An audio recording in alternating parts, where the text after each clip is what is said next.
In 1776, the United States of America declared its independence from Britain. The colony said, "We will be free," but Britain did not agree. For 7 long years, war was fought, the American people were poor, and the Continental Army was poorly equipped. While Britain had one of the strongest armies and navies in the world, still under the leadership of George Washington, the Americans did not give up. In 1781 at Yorktown, the British Army surrendered. And by 1783, with the Treaty of Paris, the United States was finally recognized as a free nation. But freedom was not complete, because while the new nation was free from Britain, millions of people within America were still not free. Slavery had existed long before independence, and even after 1783, it continued to grow. In the North, some states began to end slavery, but in the South, it spread deeper, fueled by cotton plantations and cruel laws. The country was divided, half free, half slave, and every year the tension grew stronger. It was in this young and troubled America that a boy was born. On February 12, 1809, in a small log cabin in Kentucky, a child entered the world with no wealth, no privilege, no power. His name was Abraham Lincoln. One day he would rise to lead this divided nation, end slavery, and give true meaning to the word freedom. Government of the people, by the people, for the people shall not perish from the earth. This is the story of Abraham Lincoln, the leader who saved the Union and ended slavery. Abraham Lincoln was born on February 12, 1809, in a tiny one-room log cabin on the frontier of Hardin County, Kentucky. His father, Thomas Lincoln, worked as a struggling farmer and carpenter. His mother, Nancy Hanks Lincoln, was gentle and kind, teaching young Abraham the values of honesty, compassion, and hard work. The family owned very little. Their cabin had no proper floor, no glass windows, and no comforts. Life was a daily fight for survival. Food came from hunting and farming, and clothes were made at home from rough cloth. When Abraham was just 9 years old, tragedy struck. His mother fell sick and died of milk sickness, a disease caused by drinking contaminated milk. The loss left a deep scar on the boy's heart. After his mother's death, young Abraham's life was filled with struggle. Yet even through this pain, he carried one treasure, his love for learning. There were almost no regular schools nearby. Sometimes a teacher known as a wandering school master would come to the area. Classes were held in a log cabin or even in a barn, and lasted only a few weeks or months before the teacher moved on. All those short lessons together gave him less than 1 year of schooling in his entire life. And because his family was poor, Abraham spent most of his days working in the fields, cutting wood and plowing soil. Still, Lincoln refused to let that stop him. He borrowed books from neighbors. At night, he sat by the glow of a fire, reading the Bible, Aesop's fables, history, and law. He wrote and practiced on wooden boards when he had no paper. Slowly, word by word, he taught himself. Though born in poverty with almost no education, Abraham Lincoln's hunger for knowledge would one day grow into the wisdom of a leader. After this painful time, a light entered Abraham's life. His father remarried, and his new stepmother, Sarah Bush Johnston, brought warmth and kindness into the family. She treated Abraham as her own son and encouraged his love for reading. While others only saw a poor farm boy, she saw a boy with great potential. She often said, Abraham was different. He wanted to learn. With her support, Lincoln's passion for books grew stronger, but survival still demanded hard work. The family moved from Kentucky to Indiana and later to Illinois, always searching for better land. Wherever they went, Abraham worked tirelessly, splitting logs, plowing fields, and doing farm labor to help his family survive. This backbreaking work earned him the nickname the Rail Splitter, because he often cut large logs into wooden rails for fences. At just 19 years old, Lincoln made his first long journey as a flatbowman down the Mississippi River. He had been hired to transport farm goods, corn, pork, and other produce from Illinois to the busy trade city of New Orleans, where they would be sold for better prices. This journey was not just work. It was Lincoln's first chance to see the wider world beyond the frontier. But in New Orleans, he also witnessed something that shook him deeply: enslaved men, women, and children being sold in markets like property. The sight of families torn apart stayed with him forever, planting a deep hatred of slavery in his heart. Later, Lincoln worked as a store clerk in the small village of New Salem, Illinois. Here, his honesty became legendary. If he accidentally overcharged a customer by just a few cents, he would walk miles to return the money. If he gave the wrong weight for goods, he would correct it immediately. This deep integrity earned him the name Honest Abe. Life in New Salem also gave Lincoln the chance to grow as a speaker. In village gatherings, he told humorous stories that made people laugh. But when serious matters arose, his words carried wisdom, courage, and fairness. It was here that Lincoln began shaping the simple, powerful speaking style that would one day move an entire nation. At the same time, his hunger for learning never faded. With almost no formal schooling, he turned every spare moment into study. He read books on grammar, mathematics, history, and law. Neighbors often saw the tall young man stretched out under a tree, reading for hours after finishing his chores. Poverty had denied him classrooms and teachers. But through honesty, hard work, and self-education, Abraham Lincoln was forging the character that would one day make him the leader of a nation. By his early 20s, Abraham Lincoln had already lived many lives. Farm worker, rail splitter, flatboat, and store clerk. But inside, he carried bigger dreams. He wanted to understand the world and to serve people beyond his village. In 1832, at just 23 years old, Lincoln announced his candidacy for the Illinois state legislature. He had no money, no formal education, and no powerful connections. All he had was his honesty, his hard work, and his growing skill with words. The election was tough and Lincoln lost. For most men, defeat would have been the end. But for Lincoln, it was the beginning. Instead of giving up, he made a decision. If he was going to serve the people, he needed to prepare himself. So he trained his mind and his voice. Lincoln began to study grammar, mathematics, and history more seriously. He read law books by himself, page by page, line by line, often borrowing them from friends and walking miles just to return them. At night, he practiced speeches by firelight, testing the rhythm of his words. During the day, he joined community debates, learning how to speak with confidence before an audience. Slowly, the awkward farm boy became a bold speaker. His plain but powerful style reached the hearts of ordinary people.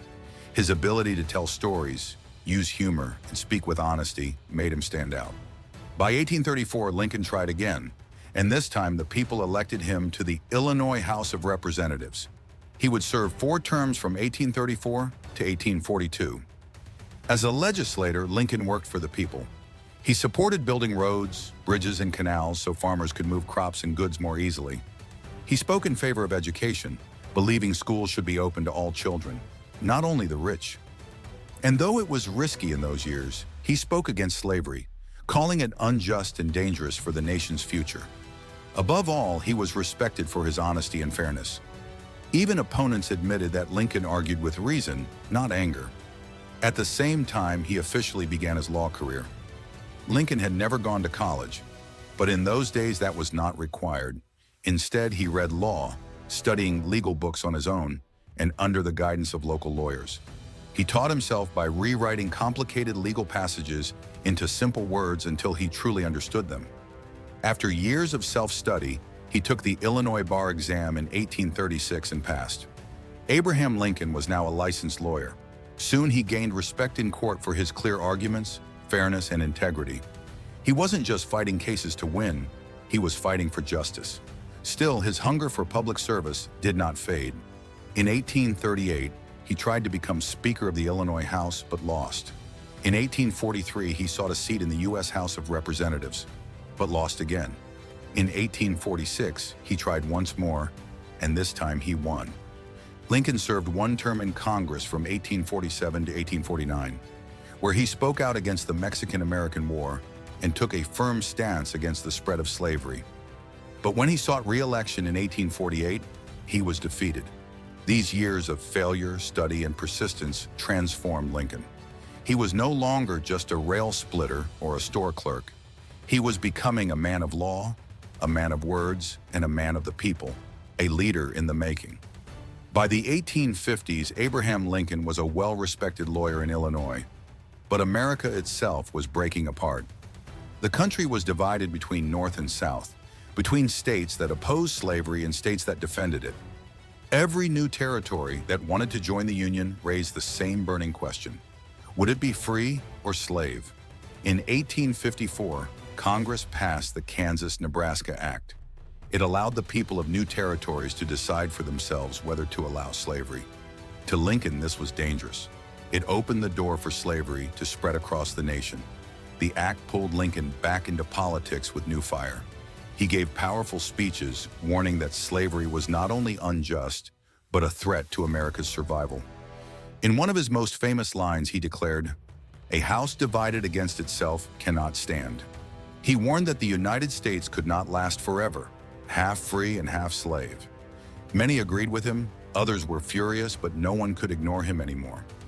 In 1858, Lincoln ran for the U.S. Senate from Illinois, one of the two lawmaking bodies of Congress, where each state is represented by two senators. Winning a Senate seat meant national influence and power. His opponent was the famous Democrat Stephen A. Douglas. What happened next became one of the most famous events in American politics, the Lincoln-Douglas debates. Crowds gathered by the thousands. Farmers, townspeople, and travelers filled fields and town squares just to hear them speak. The debates were long, sometimes lasting 3 hours. Douglas was confident and polished, a skilled politician. But Lincoln, tall, plain-looking, with a voice full of conviction, spoke to people's hearts. He argued that slavery was morally wrong. He said that no man had the right to own another. He did not speak with fancy words, but with clarity, honesty, and a deep belief in justice. When the votes were counted, the people of Illinois had supported Lincoln strongly.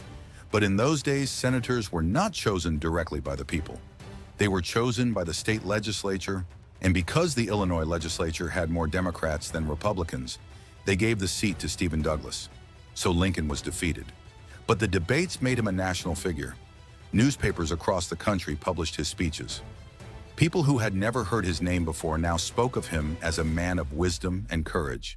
Defeat had once again carried him forward from the log cabin to the courtroom and now to the national stage. Abraham Lincoln's rise could no longer be stopped. By 1860, Abraham Lincoln was no longer just a local lawyer from Illinois. The Lincoln-Douglas debates had made him a national figure, admired for his honesty, clarity, and courage. But the crisis was deepening, and the nation stood on the edge of division. The issue of slavery divided the nation more bitterly than ever before. Southern leaders demanded the right to expand slavery into new territories. Northern leaders resisted, insisting it must not spread further. Violence had even erupted in Kansas and Missouri, where pro-slavery and anti-slavery settlers clashed in the streets. In this storm, the Republican Party needed a leader who could speak with both strength and integrity. In 1860, they chose Abraham Lincoln as their candidate for president. Lincoln's message was simple but powerful. He would not abolish slavery where it already existed, but he would stop it from spreading into new states and territories. This promise gave hope to the North and fear to the South. The campaign was fierce. Southern newspapers painted him as a danger to their way of life. But in the North and West, ordinary people saw him as one of their own. He was Honest Abe, the poor boy who had risen through hard work, and they believed he understood their struggles. On November 6, 1860, the results were announced. Abraham Lincoln was elected the 16th President of the United States. But his victory carried a heavy cost.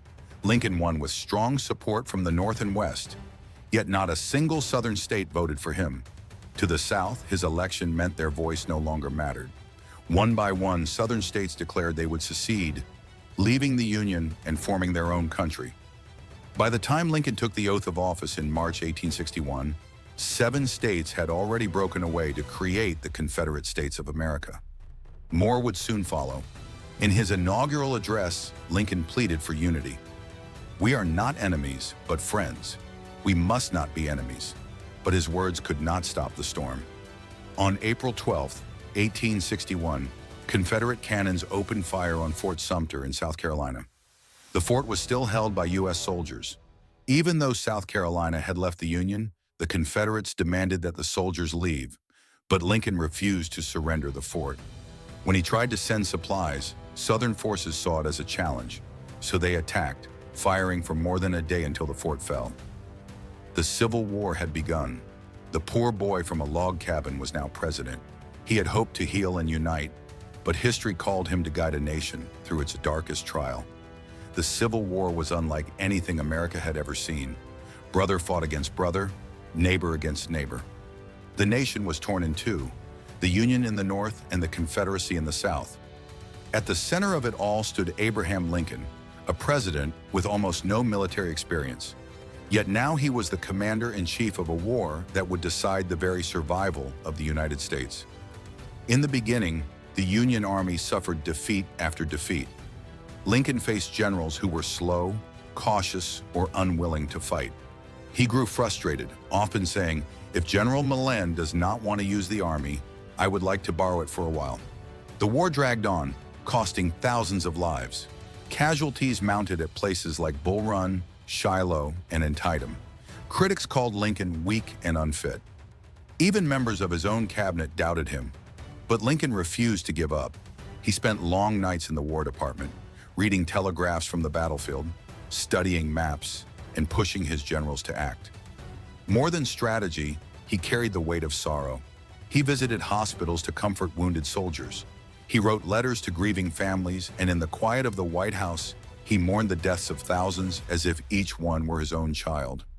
As the war continued, Lincoln realized it was not only a fight to save the Union, it was a fight to end slavery.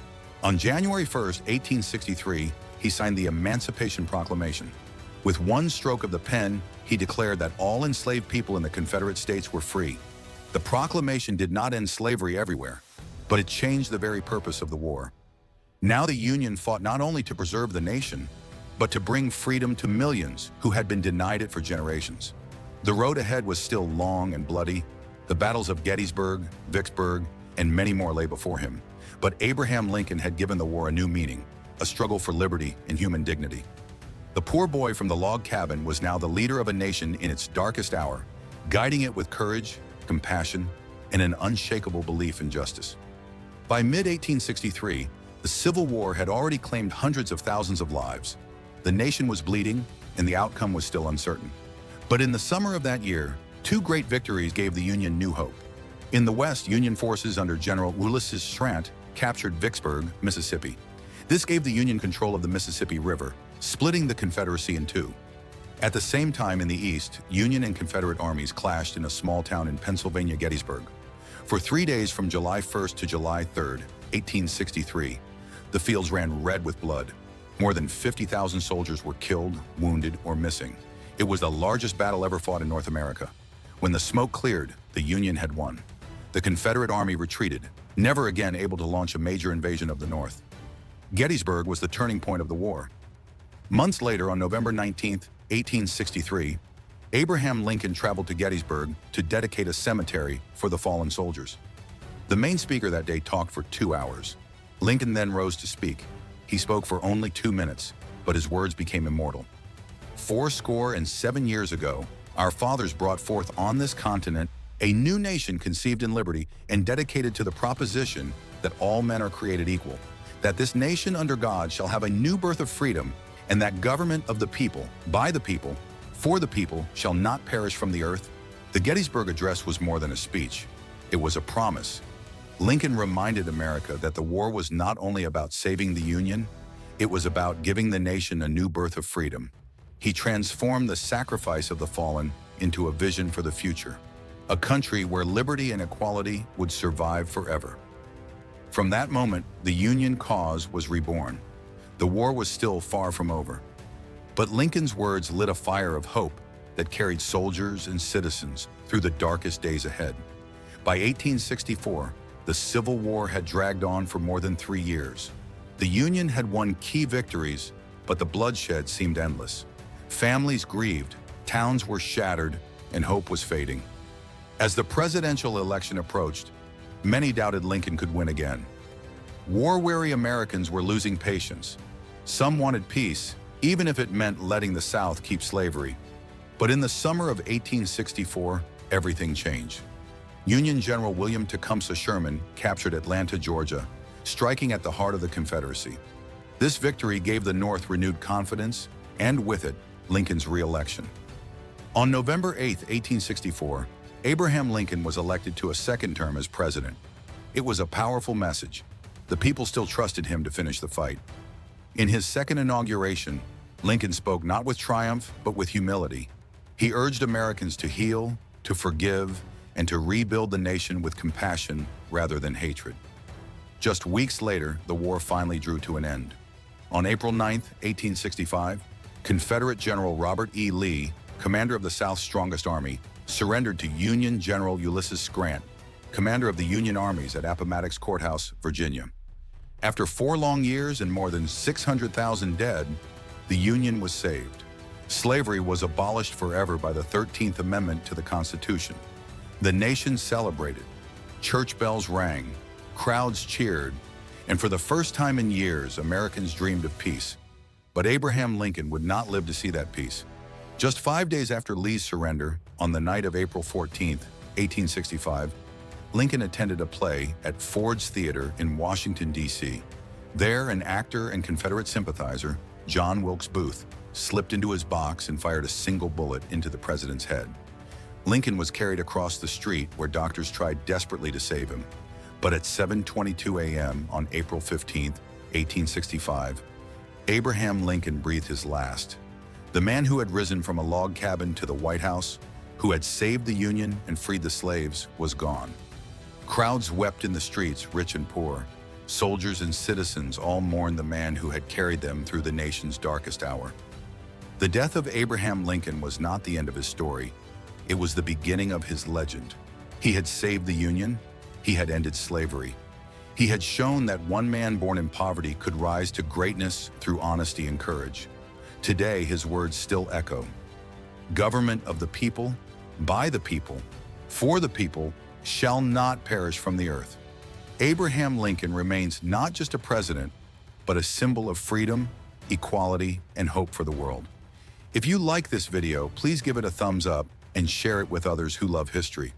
Don't forget to subscribe for more powerful stories of leaders, legends, and the journeys that shaped our world.